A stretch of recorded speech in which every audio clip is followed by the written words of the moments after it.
What's going on, everyone? Jeremy here from the Quartering. I hope you're having a wonderful day. Lots to talk about today. I'm going to try to just mix it up. Only one video on Elon. I've got a pretty funny video about Thor and then some other stuff going on. But I hope you're hang out and enjoy the ride. And if you haven't yet, I hope that today will be the day to earn your subscription. There's a button down below. It helps makes finding my videos much easier. And it helps the channel.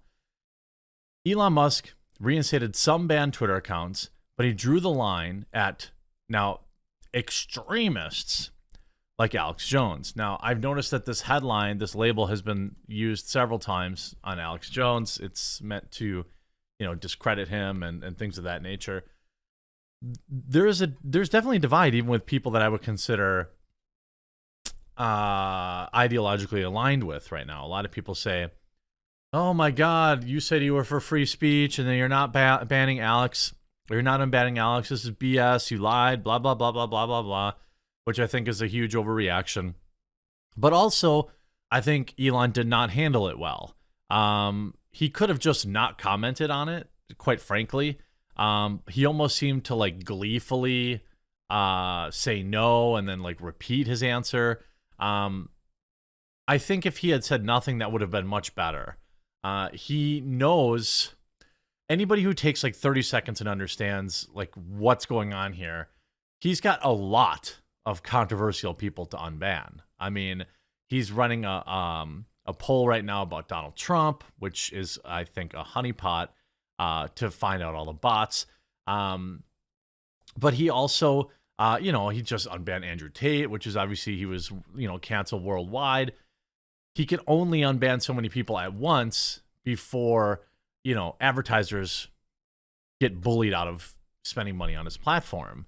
But the articles read, Elon Musk once described himself as a free speech absolutist.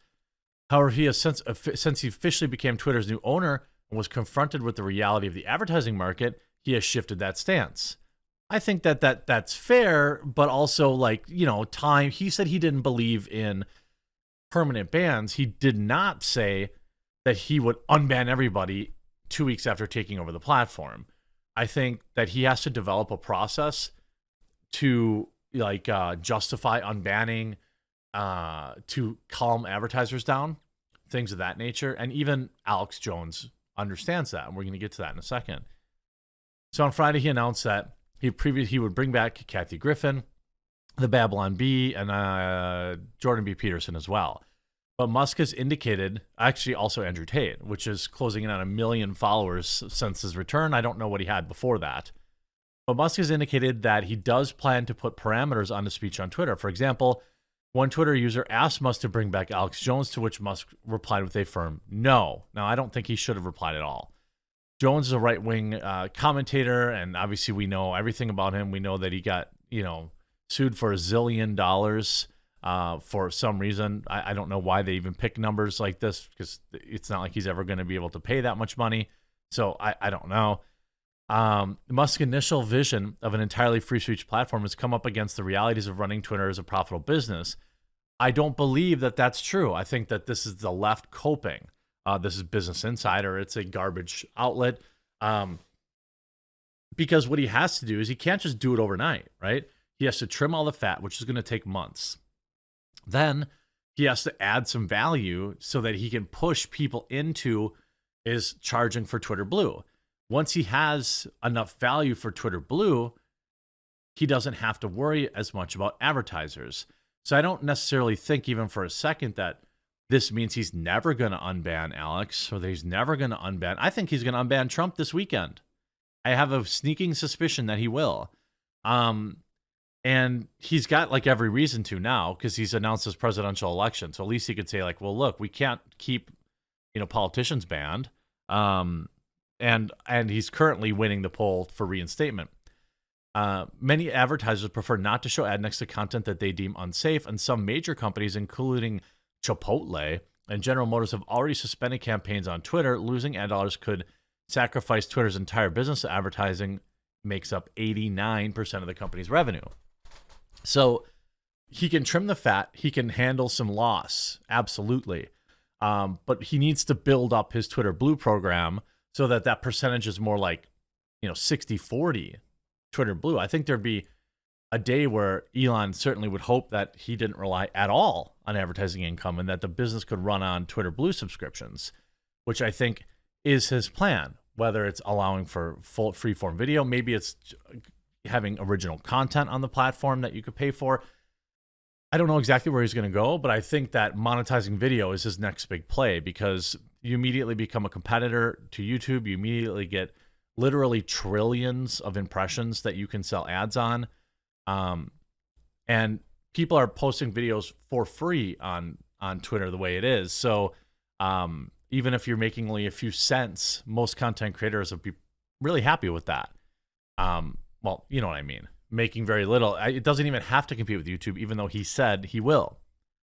Now, Musk tweeted the blueprint on Friday, but then, so a lot of people are pissed about Alex, which I understand, but Alex actually came to his defense and has I think a really balanced take.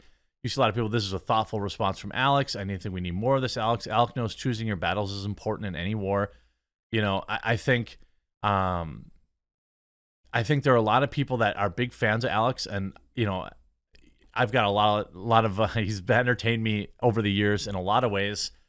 He's made his mistakes, and he's literally paid for them. But he had this response.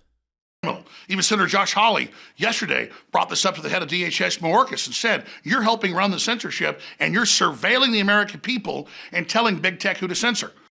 We know this from the DHS leaks, which came and went. Like a handful of YouTubers covered it, and it went away.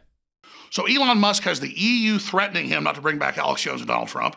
He has DHS behind the scenes with a bunch of moles inside his organization. That's another thing. So what he's trying to do is suss out all the moles. There's a reason that there's like several Twitter journalists who seem to have every email that Elon sends within seconds of him sending it. He's got to tighten all that up. He's got to be able to keep a team that's going to keep their mouth shut and work. And I think he started that on Friday. I mean, 1,200 people chose to get fired rather than work hard. I think that was pretty telling. And I think he wants to make that team even smaller. He wants to make it, I think, in the hundreds, not in the many thousands. There's a question right now on whether Twitter will even be able to continue on to the future because all of the sabotage. So as I said in the last month with this buildup, I want to see Twitter freed overall first and to see if Musk can even get control of it before we talk about Donald Trump or Alex Jones being brought back. I 100% agree with them. I mean, I don't, I think that Twitter, I think that Elon's vision of Twitter is still exists. It's just that people wanted it on day one. I understand that. But I also understand the business side of things. And until he can develop a product that is less reliant on this stuff, I mean, even if you look at Twitter Blue, what's going to be going through Twitter Blue? How do they process those payments? Well, MasterCard and Visa and PayPal, which we've seen say, oh, well, we don't like that you allow this or that, so we're going to suspend your service. There are all sorts of things that Elon has to think about and kind of plan around before he can actually bring back some of the most divisive people. And I also think that this response from Alex is genius because the next part, he goes in, and so this video has 730,000 views already. But at the end of the day, that doesn't matter. I've built Infowars.com. I've built our syndicated radio show and TV show that reaches tens of millions a day. You've built it with your word of mouth. And we're not going to sit there and hope that Elon Musk can free Twitter.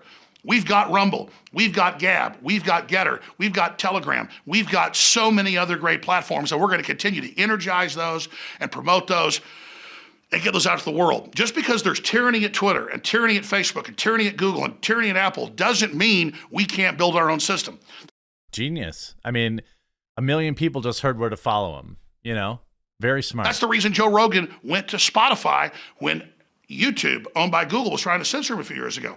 It's not that Spotify's perfect, but they told Joe, we won't censor you, and now even though they did. Now they're #1 in podcasting, showing that free speech is what people want, and that's what is innovating, and that's what is successful. So at the end of the day, I'm betting on humanity. I'm betting on free speech. I'm betting on the Renaissance. I'm betting on you and America being the leaders again of free speech worldwide. I understand why Musk did this. He's got the ADL and the Democratic Party on him. He's got the EU on him, trying to shut him down right now.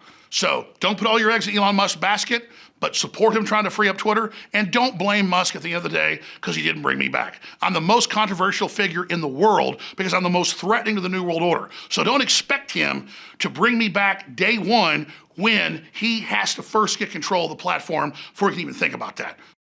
100% agree. 100% agree. He's still got all sorts of people that still right now that work for him that are leaking things to the press and are, you know, probably happy to subvert him. He's got to get in there. And you see some of these pictures, right? Like, you look at this picture here, like, looks like only a certain group of people decided they wanted to work hard. But, you know, he's sitting down with people who code and understanding the app and planning and talking. This is how you tighten things up. He has to do that. It doesn't happen overnight unless you like already have a team. If he had like already had an entire team and brought it in, okay, that's one thing to do. But again, Elon Musk's Twitter teeters on the edge after another 1,200 leave. Nah, it seems fine, right? It seems absolutely fine. Everyone says it's Kara Swisher. Twitter will not collapse imminently. Probably. It's now Holes Mars blog says it's more safe now under competent management than it has been in a long time. People are acting like Twitter wasn't losing $4 million a day before. I mean, it's insane. They just had to take money from investors from the stock market to keep the company running. It's ridiculous. Musk is probably going to have this thing profitable. I would not be shocked if he did it by the end of the year, or certainly after simply just a quarter or two, this company will be making money. And then that's when the real fun begins. I hope you enjoyed this video. If you did, make sure you leave a like on it, and we'll talk to you again real soon.